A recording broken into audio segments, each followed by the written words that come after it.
patasvika nzvimbo inei inonzi Ellis Park iri muJohannesburg muCBD. Ndo patasvika panapa with the late Mike. As I mentioned on my first interview, first live, kuti mukomana yanga achigara pano, yes, ashaika akacommita suicide. So we have come with the body to see paanga achigara nehama dzake neshamwari. So this is the area. It's said ndo paanga achigara, patarugara nehama dzake neshamwari dzake, ndo patiri panapa.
Shingisa kwanza kuna matira ama yako kuti tusabire zvakanaka. Auri right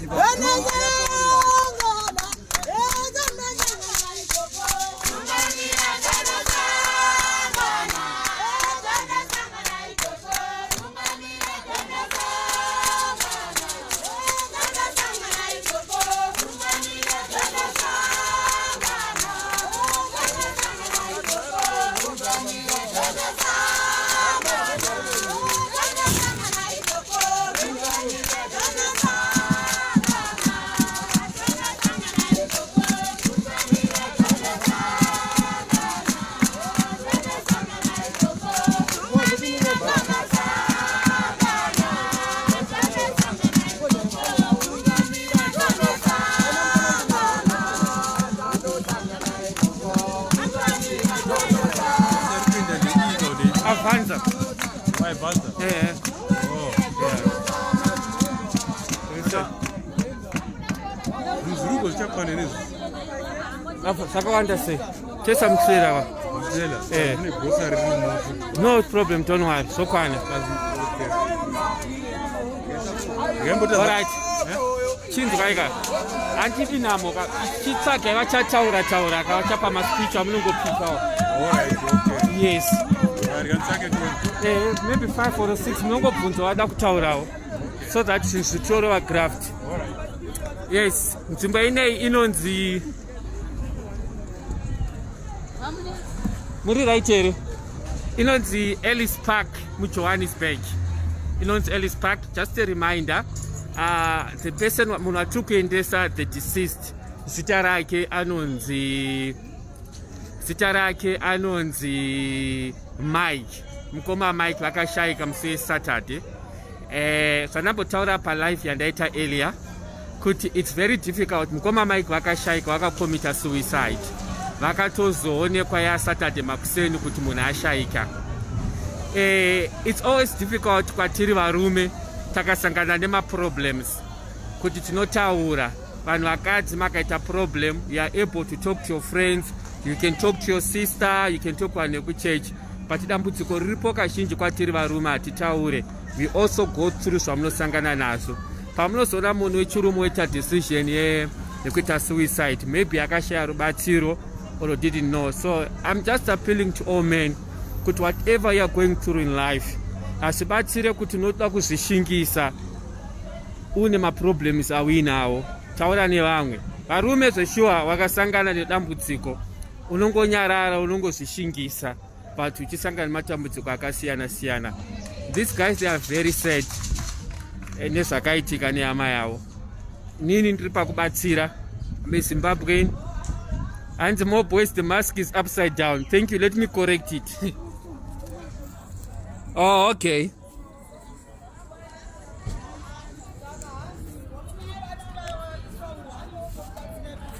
Yeah, saka I think ndagadzirisa mask yangu. Area tinayo inonzi Ellis Park iri muJohannesburg. I'll tell you kuti vanhu vanogara pano vane ma-financial challenges akasiyana siyana. Inzvimbo inogara mapofu, the blind people, inzvimbo inogara the disabled people, inogara vana vasingaende kuchikoro. The places, they are very tough, guys. If you check the flats inside, hapana ma-toilets inside, there is no electricity. If people have to go to my toilets, vanotenda kupark, which is a distance from the way they stay. It's very difficult, guys. It's very painful. But what I can tell you, kuti vanhu vari panapa vakabatana maZimbabweans achona, they live as a family. Chadya mumwe ndochadya vamwe, havatsvinyirane, havashorane, vanhu vakabatana. As I'm mentioning to you, ndopavanogara apa, maflats are up. You can see it on my camera.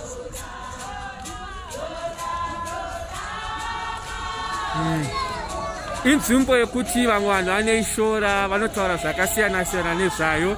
But you can see these people, these are our fellow brothers, these are our sisters, vari kutsvagawo kurarama in diaspora. Pachinhu chakakosha pavari kudanana, rudo rwavainaro. They were really struggling to raise the money for the repatriation. They came to me and said, kuti Mr. Munetsi, tikumbirawo kuti mutibatsire, hatina mari, kamari kataona kadiki-diki. As I made a decision with my company that any Zimbabwe who is going to come to us achida rubatsiro, we are going to assist.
Sorry vaberekika.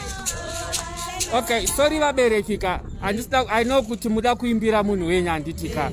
But handani chingokumbira nenyaya yetime because toda kuti board isvike kubed bridge before midnight. Driver akwanise kuclear. Saka zvatava kungoita paka. Changokumbirawo vachada kupawo maspeech. Ndichatanga maselector muri kuda. Pogoita mumwe munhu anga achiziva mukoma Mike. Angade kutaurawo mashoko matatu, mashanu matatu. Handiti. Veokama ndambenge ndavakumbira kuti varonge but vanenge vakawandirwa. Indazongohijeka program iyoyo because ndoda kuti body isimuke. Sawira ari papa atange kuita basa. Sawira. Ndivi Sawira wacho. Sawira yenyu mukoma Sawira.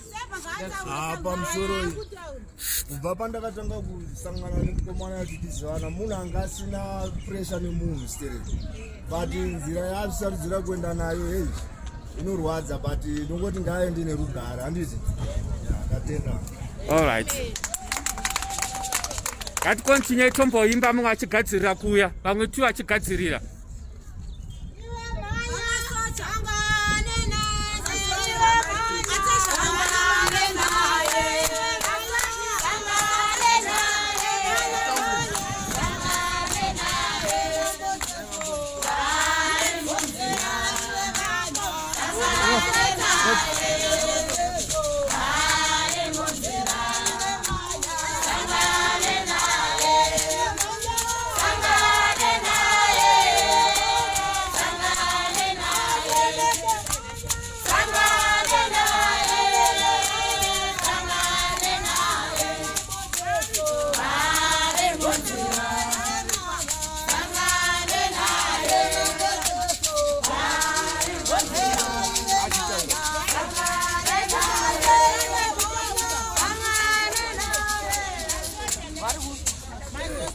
vari kupiwa kutaura next mutauri wandinagona kutaura ndichiita ini ndokuti nditsano vangu ndagara navo makore namakore hatina kumbokona zvekuti takonana taiva vanhu vainzwanana mukufamba nemukuita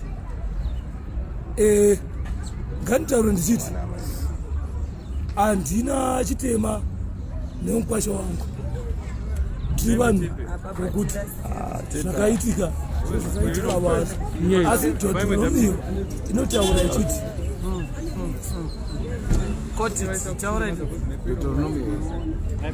orit ngandidzoka ndichiti ndege kuna mberi ndotirapa na 1 Samuel 1 Samuel chapter 7 pari pavhesi ya12 ndotaura yoti zvino Samuel akatora ibwe akarimisa pakati pemusipanesheni akaritumidza zita raro akariti Ebeneza akati no handichagoni kutaura nokuti ndiri pakurwadziwa vadziwai ndai pamberi darikai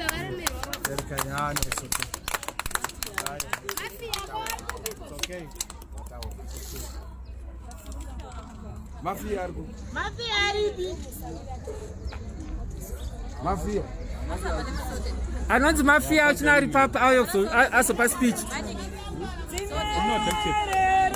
mukwasha tete veukama vechi tobva tavharisa uyai vabereki pane vambotaura vai vari kupiwai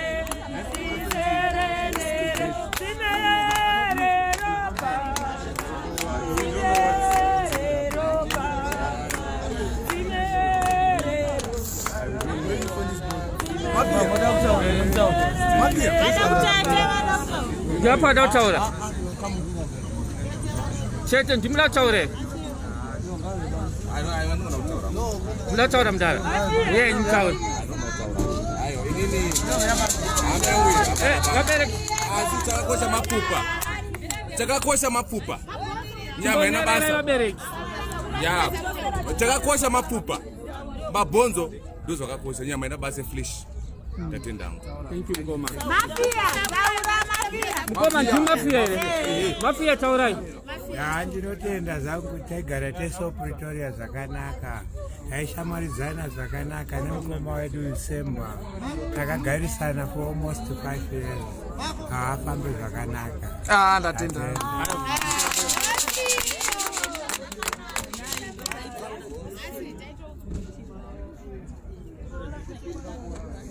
ngatimboimbai mumwe achigadzirira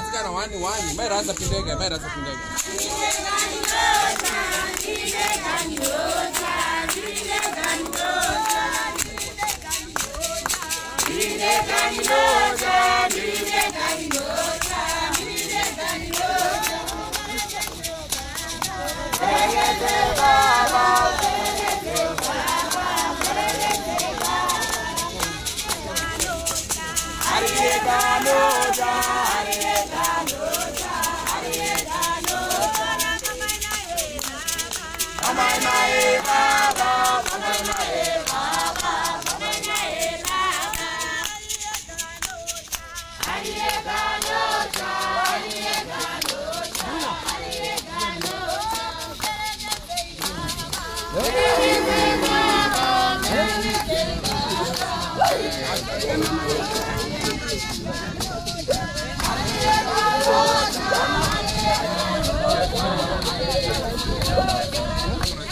Sorry? I'm going to see one screen promoted.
How are you?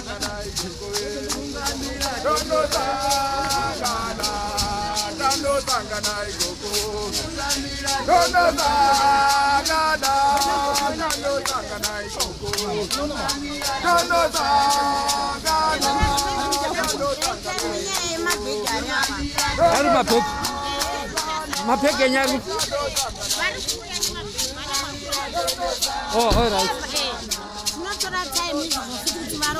All right.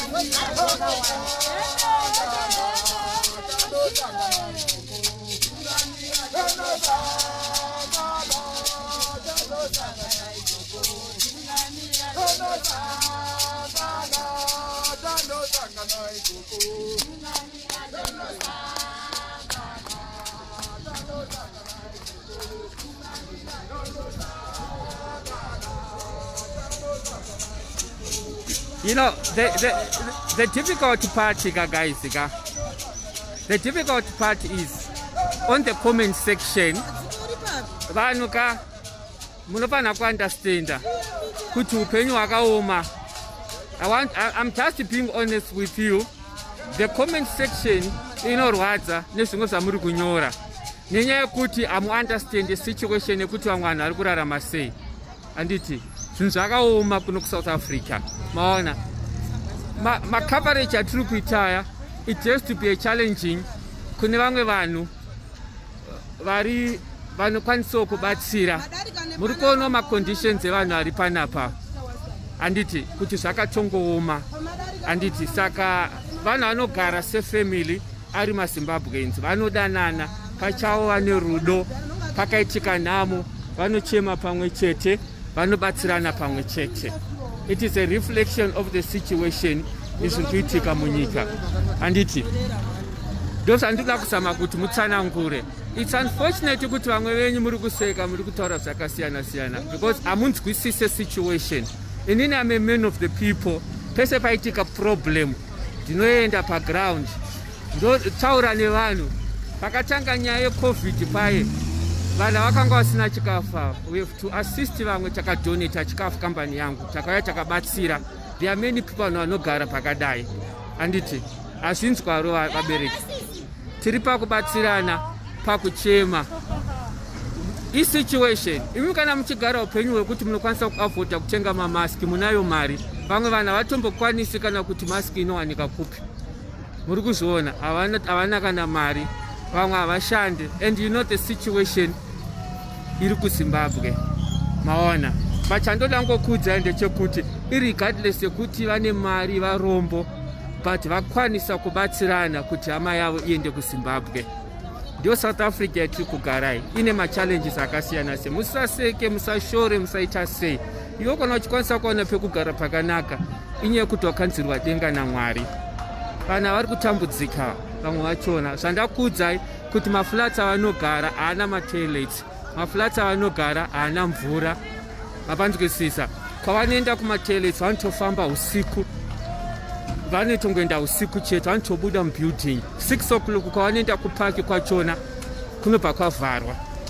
Muri pabatisisa danda ndiri mumwe munhu I wouldn't even come kuti ndobva kwandinogara ndichiuya kunzvimbo dzakadai ndichibatsira vanhu, but I chose to be a community leader. I chose kuti ndoda kushanda nevanhu. Makaona pandinosvika panapa I receive a very good welcome from the blind people. I'm going to put them on the field, the disabled people. Vane vachinditi Mr. Munetsi vauya ngatigarei pasi. And I humble myself nichigara nawo. Ndokuta kuva maZimbabweans. Upenyu hwakaoma. If you are in UK, if you are in Canada, Australia, you need to pray for people who are in South Africa. This is a reflection of the situation on the ground. It's unfortunate that the social media, keep a picture is serious on the ground. But this is a reflection of what our fellow brothers are going through. What I can simply say, pana panogara vanhu vakasiyana siyana. Vana vari pano vamwe havachaendi kuchikoro vakangogara. Vamwe vana the blind people, vamwe vana disabled people, vana havaende kuchikoro, havana chikafu, havakwanise kuwana kana mamask amuri kutaura iwayo kuti dai vapfeka mamask. They are very poor, they cannot afford anything. Vazhinji vachona havashande, vanotongogara. Sandoda kuti munzwisise izvozvo kuti upenyu hwakaoma. If you really want help vanhu vari panapa wakauya paEllis Park, you'll be able to see this community maZimbabweans. But chinhu chakandibatsira ndechekuti vanhu ava vakabatana. You can talk about the issue of corona, you can talk about the issue of mask. Haina ni basa rese. Vanhu vanochengetwa maoko maMwari. They cannot afford to buy a mask. You don't get a mask in South Africa for free. The mask is 20 rand. And vazhinji vachona havashande. They can't even afford kutenga mamask ekubatsira vanhu ava. The situation is tight. As I'm mentioning to you, the where they stay, the place where they are, haana mvura, haana matoilets. Some of them, 5 people they are in one room, 10 people they are in one room. It's so terrible. If you ask me kuti yo Munetsi, what have you done to help? Takatanga COVID, company yangu yakauya nemagroceries, takavapa chikafu, takatibatsirika nayo. So if you really want to help with anything, angava mamaski chaiwo, chingave chikafu and etc. Vana vari pano handikutokudzai havatoendi kuchikoro vakawanda. Vabereka havaende kuchikoro. It's bad even inside. Imagine kuti hamuna matoilets. That place inogara the blind people. Havatobudi usiku, anotondodza kuti Munetsi. What happens in the night? Vanenge vakutosenzesa mabuckets, vanosenzesa zvimadish, ndio matoilets avo kana wa usiku. Because pavanoenda kupaki kunovharwa na6. So from 6 p.m. until the next day, if you really want to go to the toilet, unongosenzesa magaba, unosenzesa zvimabuckets and etc. So this is what I'm just explaining to you people. I have humbled myself, I've done my part, I come and interact with these people. I'm going to ask some of them to come on the camera, what could be the situation on the ground.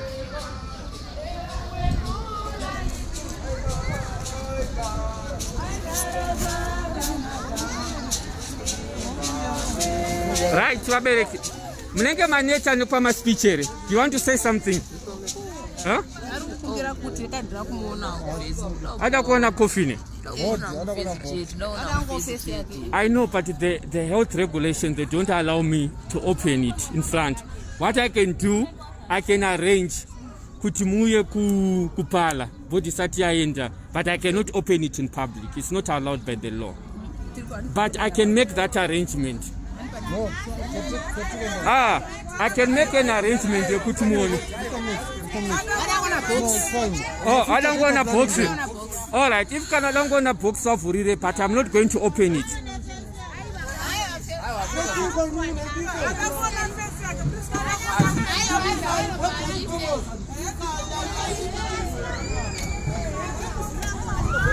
Kabere chika, gripa life anditika. Get kwa Munetsi andinondisiya. Munondisiya anditi. Get kwa Munetsi. Tintaya tukubatsira ni family. I'm on live now. Saka tangobvunza kuti what are some of the challenges amuri kusangana nepamunogara. Toda kuti mutaure chokwadi. If you might need any help, mutaura kuti muda kubatsirwa vakaita sei. I'm on live. Pana da kutaurira.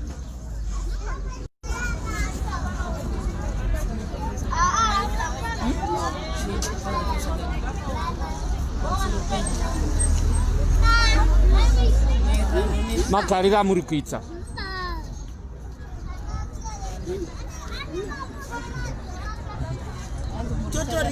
Totori right takatodai. Otwa right makadar. Takatodai. Rufu unongo uya. Oh, okay. Rufu wagara unongo so uya mkwasi. JP. Apana. Comrade, muri right here. Mushe. Matirari nani. Jivune rufu kubatsirana ka.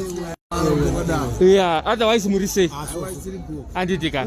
Ugoya na jimo kenda na baba. What can I say Zimbabwe? All right, guys. We'll talk my comrades. All right, sharp.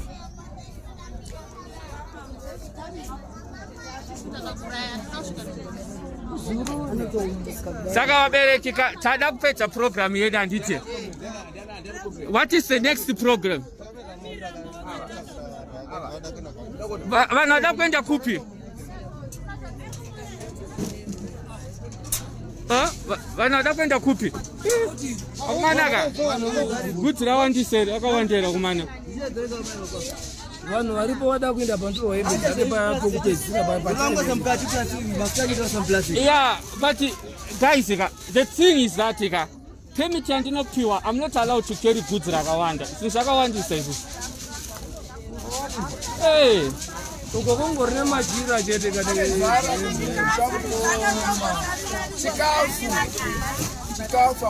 chikafu chavanhu. Chikafu chepanhamo, I understand kuti vanhu vanofanira kuwana chikafu anditi. Yes.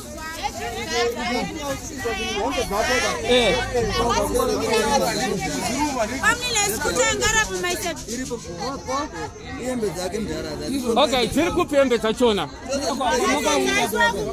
Pachine zvimwe here. Dishi rine hembe, rine ndiro. Takawanda sei.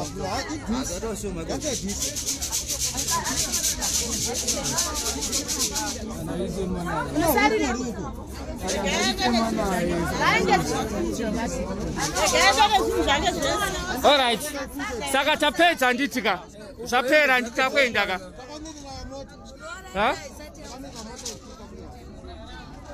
Motikari kubva kupi? Zvakwana apa ishoma zvongori hembe chete apacho. Hati makandiona musete wateso. Handakuzivayi.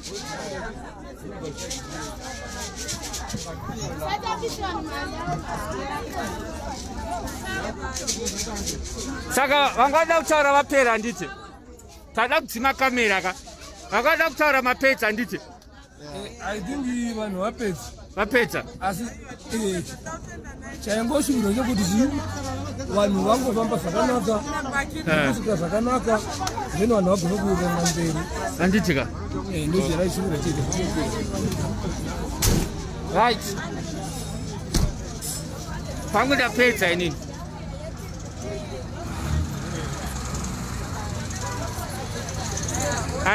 Right, vabereki. I think pangu panapa ndapedza. Mangona zvandataura nezvandatsanangura anditika. Anjani nzeve dzokunzwa nganzwe. So I've done my part. Your community yachona iri panapa iyi. These are my fellow brothers and sisters.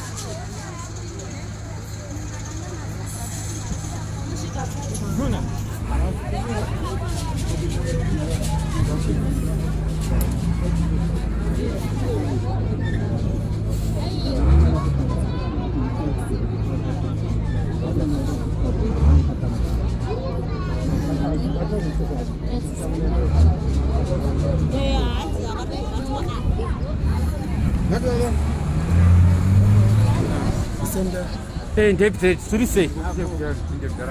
Aiwa hatakutopedza panapa. Alright. Aiwa zvinhu zvese zvakwana here?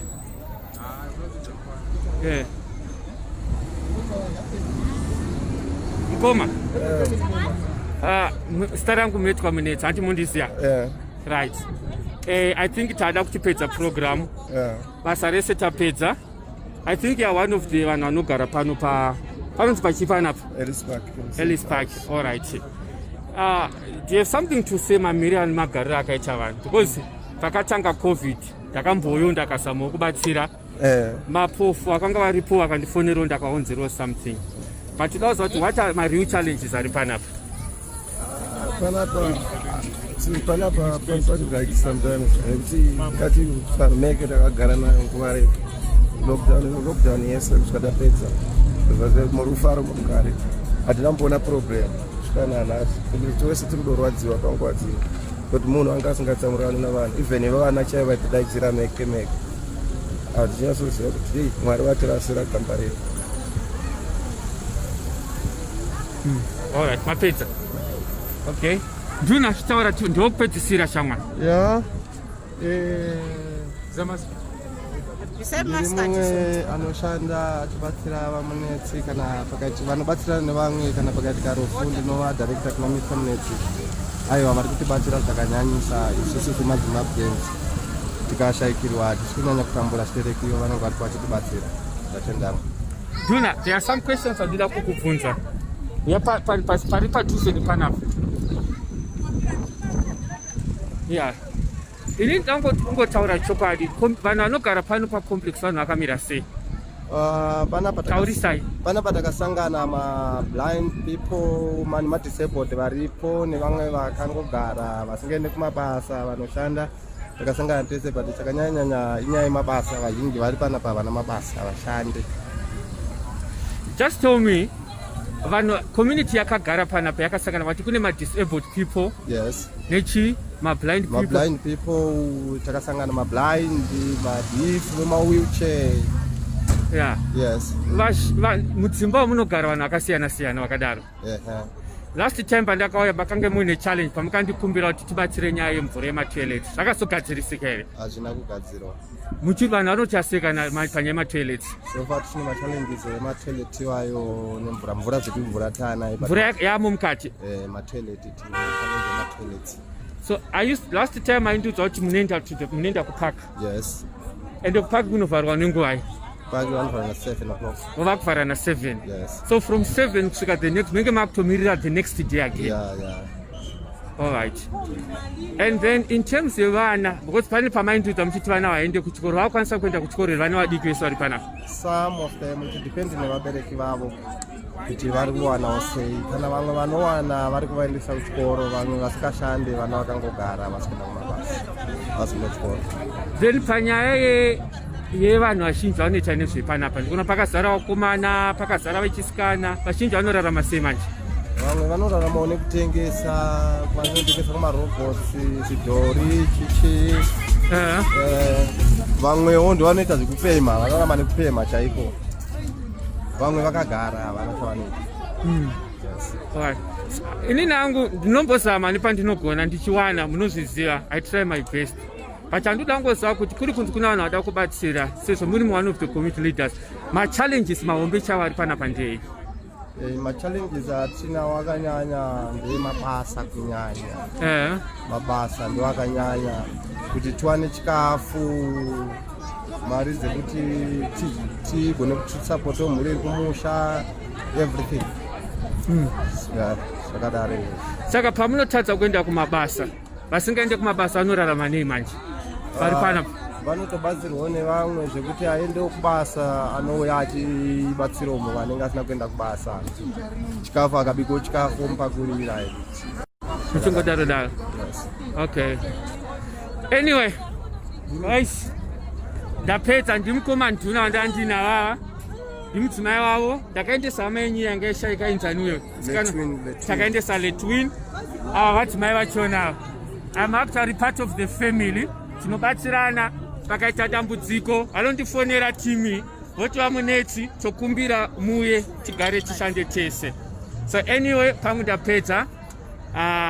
So we are done and the boat is going to Zimbabwe. Yes. Yes, Ngoma.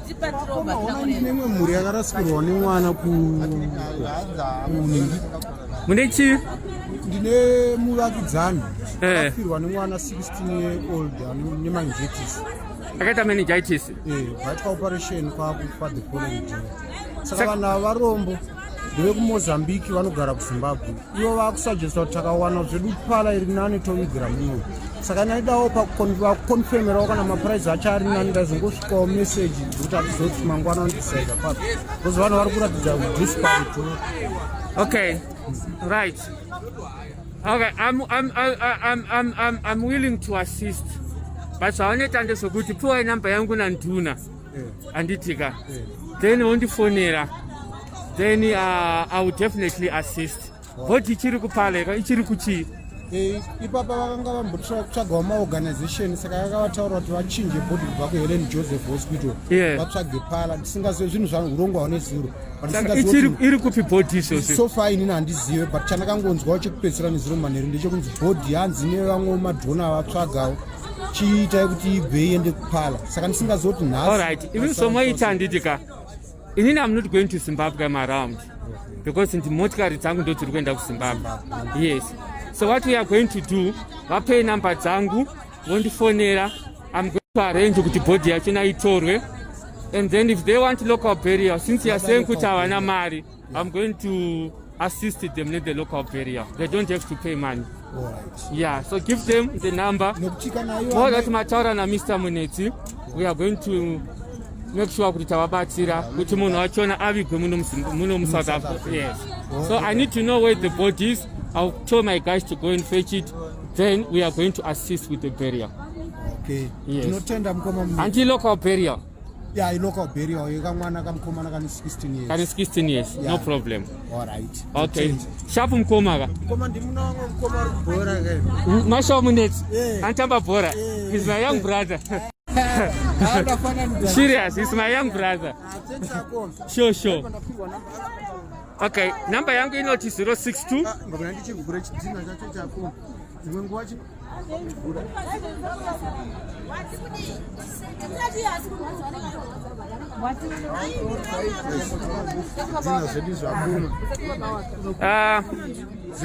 SIS MELLY and my diaries. Inini hangu ne schedule yangu, I'm always busy. SIS MELLY ne my diaries enyu.